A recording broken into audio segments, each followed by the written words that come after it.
देखिए दोस्तों, आज हम जानेंगे टेम्परा पद्धति क्या है। इसकी थ्योरी देख लें आप लोग कि टेम्परा चित्रण पद्धति का विस्तार से उल्लेख कीजिए। यह लॉन्ग क्वेश्चन में पूछता है और लॉन्ग क्वेश्चन ही बता रहा हूँ मैं। इसको कहेंगे दीर्घ उत्तरी प्रश्न। देखिए, टेम्परा टेम्पर शब्द से बना है। इसका शाब्दिक अर्थ किसी वस्तु में दृढ़ता और लचक प्रदान करना है। चित्रण में पिगमेंट को चित्रभूमि पर स्थायी कठोर तल वाले तथा लचकीले बनाए रखने के लिए टेम्परा बंधकों का प्रयोग किया जाता है। इसमें माध्यम के रूप में किसी पायस का प्रयोग किया जाता है। इस नाम का प्रयोग अपारदर्शी जल रंग जैसे पोस्टर रंग के लिए भी किया जाता है, लेकिन यह ठीक नहीं है। इस माध्यम को पानी में घोला जा सकता है, लेकिन सूखने पर अघुलनशील हो जाता है। परंतु पोस्टर रंगों के ऊपर दोबारा रंग करने पर नीचे का रंग घुलने लगता है, जबकि टेम्परा चित्र अछूता रहता है। उसमें चमकहीन मधुर प्रकाशमान धरातल रहता है। चमकहीन मधुर। आगे देखिए दोस्तों, माध्यम मीडियम। टेम्परा का मुख्य गुण इसका पायस इमल्सन है। पायस जलीय तरल में तेली अथवा मोम पदार्थ का मिश्रण जैसे दूध, अंडा आदि। प्राकृतिक इमल्सन के केसीन, अंडा आदि चित्र तल पर अच्छी तरह चिपक जाते हैं तथा सूखने पर पानी में अघुलनशील हो जाते हैं। तेल, रेंजिक वसा तथा मोम के क्षार के साथ साबुनीकरण से भी इमल्सन का निर्माण होता है। आगे देखें, इमल्सन। नेचुरल इमल्सन क्या है?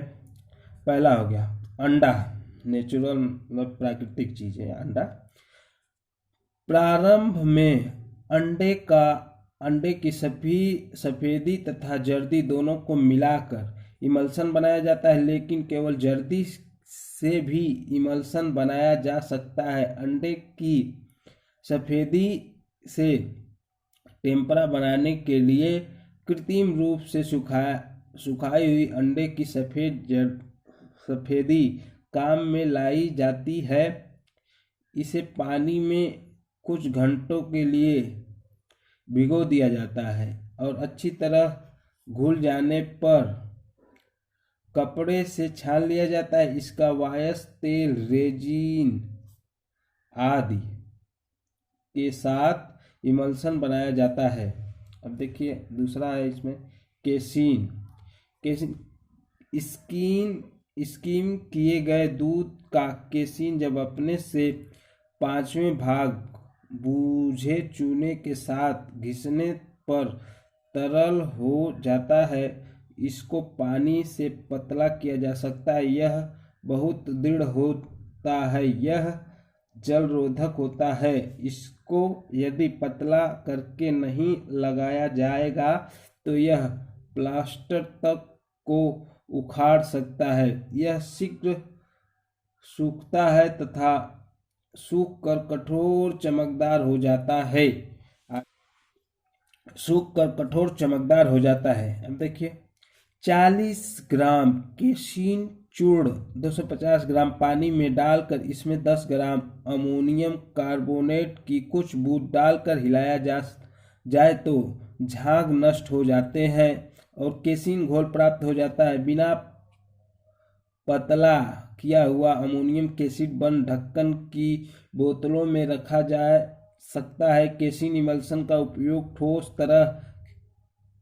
ठोस सतहों पर किया जा सकता है, किंतु केवल फ्रेस्को रंगों के साथ, क्योंकि चूने में क्षारीय तत्व होता है। अब देखिए सिंथेटिक इमल्सन क्या है? सिंथेटिक इमल्शन, इमल्शन प्राकृतिक इमल्शन से प्रकृति से अलग होते हैं। ये पानी में घुलनशील होते हैं और तेल सतहों पर इनकी चिपक दृढ़ हो जाती है। अब गोंद क्या है? गोंद इमल्शन, गोंद इमल्शन बबूले के गोंद को दोगुने उबाले हुए पानी में घोलकर वसा तेलों के साथ अंडे के ही भांति इमल्शन बनाया जाता है। गोंद तथा तेल का मिश्रण अंडे की तरह नहीं होते, क्योंकि गोंद का अंडे की सतह वसा से संबंध नहीं होता। गोंद के इमल्शन के 4-5% ग्लिसरीन मिलाने से गोंद का भुरभुरापन कम हो जाता है। गोंद के इमल्शन हल्के होते हैं तथा सूखने पर पेस्टल जैसा प्रभाव देते हैं। अब जैविक सरेश क्या है? देखिए इसमें टेम्परा चित्र। जैविक सरेश एनिमल गूल, यह एक प्रकार का गोंद ही है जो जानवरों को खूर, बाल, सींगों से प्राप्त होता है, उससे ही सरेश प्राप्त किया जाता है। जैविक एक अच्छा सरेश होता है। इसका 6% का गर्म पानी में घोल अच्छी चिपक देते हैं। जैविक सरेश के तरह 4% फार्मेलिन घोल का स्प्रे करने से यह पानी में घुलनशील हो जाता है। 4 पार्चमेंट सरेश जानवरों की खाल से बनाई जाती है। अब देखिए वानस्पतिक मंड क्या है? वेजिटेबल स्ट्रेच पेस्ट, वनस्पति चावल, गेहूं, आलू के मंड इस श्रेणी में आते हैं। 50 ग्राम पेस्ट थोड़े पानी में बनाकर 450 सेंटीग्रेड ताप पर उबलते हुए पानी में मिलाया जाता है। इस घोल को छानकर तेल अथवा रेजिन के साथ इमल्शन बनाया जाता है। यह तेल सतहों से अच्छी चिपक नहीं देता। यह तेल सतहों से अच्छी चिपक नहीं देता।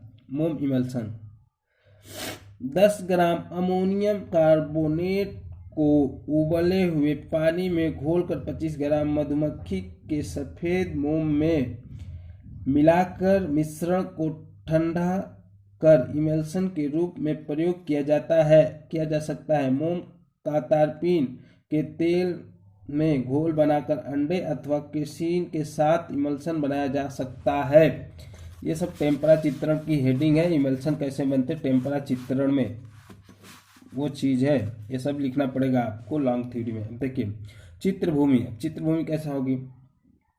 टेम्परा के लिए शोषक तथा कठोर धरातल की आवश्यकता होती है। लकड़ी, कार्बोहाइड्रेट, प्लाई, गैसों पट आदि अच्छा माना जाता है। कागज में बोर्ड पर भी कार्य किया जा सकता है। तारपीन है। इस तकनीक में कार्य करने के लिए संभावनाओं की कमी नहीं है। कोई निश्चित विधि में इसको सीमित करना ठीक नहीं है। यह कलाकार के अनुभव और इस रंग की संभावनाओं पर निर्भर करता है। इसमें जल रंग के विपरीत डार्क टू लाइट, गहरे व हल्के तान कार्य किया जा सकता है। इसमें गलती होने पर सुधारा जा सकता है। इसमें जल रंग एवं तैल रंगों की भांति मिश्रण नहीं किया जाता है। टेम्परा में प्रारंभिक रेखांकन अत्यंत स्पष्ट होने चाहिए। आजकल टेम्परा की 3 प्रमुख विधियां प्रचलित हैं। यहाँ पे समाप्त हो गया दोस्तों। अगर आपको ये हेडिंग नहीं स्पष्ट दिख रही है तो आप थोड़ा सा इसको ब्राइटनेस अपने मोबाइल का बढ़ा के और क्वालिटी अच्छी करके देखेंगे तो दिखाई देगा। और कुछ भी दिक्कत हो तो कमेंट करें दोस्तों, वरना दुनिया तो स्वार्थी है। Thank you.